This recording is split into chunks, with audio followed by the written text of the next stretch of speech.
आज या ठिकाणी सांगोला विधानसभा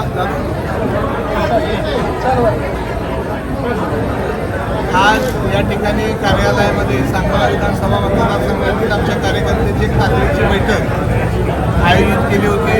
अगदी अचानकपणानं तिच्या 3 प्रमुख कारणासाठी ही बैठक बोलवली होती. तालुक्यामध्ये या विजेच्या लपंडावामुळे कमी क्षमतेनं वीज मिळाल्यामुळं आणि बऱ्याच गावामध्ये विजेचा पुरवठाही सुरळीत होत नसल्यामुळं तालुक्यामध्ये एक संतापाची भावना निर्माण झालेली आहे. त्याचबरोबर कठोर अशा उन्हाळ्यामुळं पाण्याची पातळी कमी झालेली आहे.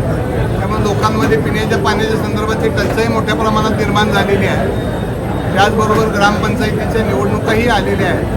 असा सविस्तर आढावा घेण्यासाठी आणि विशेषतः लाईट बोर्ड MSCBच्या घाळ कारभारावर कुठंतरी आता त्या संदर्भामध्ये आंदोलन करून ग्रामीण भागातल्या बळीराजाला दिलासा देण्याच्या संदर्भामध्ये ही तातडीची बैठक आयोजित करण्यात आली होती. या बैठकीला तालुक्यातील मोठ्या संख्येनं कार्यकर्ते उपस्थित होते आणि उद्याच्या सोमवारी MSCBच्या ऑफिसमध्ये जाऊन आम्ही सांगोला तालुक्यातली सगळी वीज सुरळीत करण्याच्या संदर्भामध्ये, त्याचबरोबर सकाळी 6 ते 9 आणि संध्याकाळी 6 ते 9चं जे लोड शेडिंग आहे ते अतिशय तालुक्यातल्या दृष्टीनं, त्याचबरोबर दूध उत्पादकाच्या दृष्टिकोनातून आणि शाळेच्या मुलांच्या अभ्यासाच्या दृष्टिकोनातून हे अतिशय घोर अन्याय या तालुक्यामध्ये होत आहे.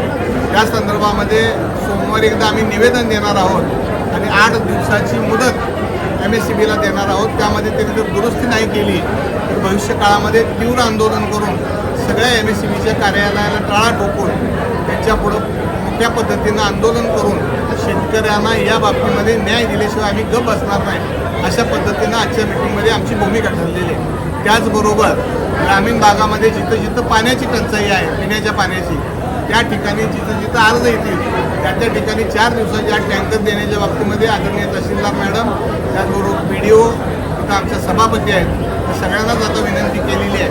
त्यामुळे जिथं जिथं पिण्याच्या पाण्याची टंचाई आहे तिथं तातडीनं टँकर देण्याच्या बाबतीमध्ये ही भूमिका घेण्याच्या बाबतीमध्ये भाग पाडलं जाईल, अशाही प्रकारे या निमित्तानं आम्ही ठरवलं. कर्जमाफी संदर्भामध्ये एक जाचक आहे, त्या संदर्भात तुम्ही काय पालकमंत्र्याशी बोलणार आहात का? त्याच्यामुळे अन्याय होणार. कर्जमाफीची जी अट आहे त्या संदर्भात मी सगळ्यांच्या आपल्या कार्यकर्त्यांवर चर्चा करून या आपल्या जिल्ह्याचे कर्तव्यदक्ष पालकमंत्री आदरणीय जयाभाऊ, त्याचबरोबर कृषी मंत्री आणि माझे सहकारी मित्र भरणे मामा या दोघांनाही समक्ष भेटून त्या ठिकाणी ती कर्जमाफीच्या ज्या जाचकाठी आहेत त्या काढण्याच्या दृष्टिकोनातून निश्चितपणानं प्रयत्न करेल आणि त्यात ही अडचण आली या सगळ्या मंत्री महोदयांना घेऊन माननीय मुख्यमंत्री आणि उपमुख्यमंत्री यांना निश्चितपणानं भेटेल.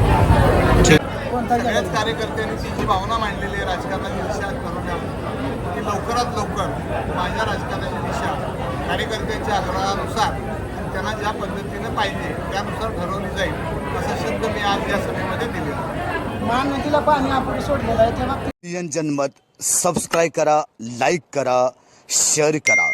आपल्या हक्काचं आपलं न्यूज.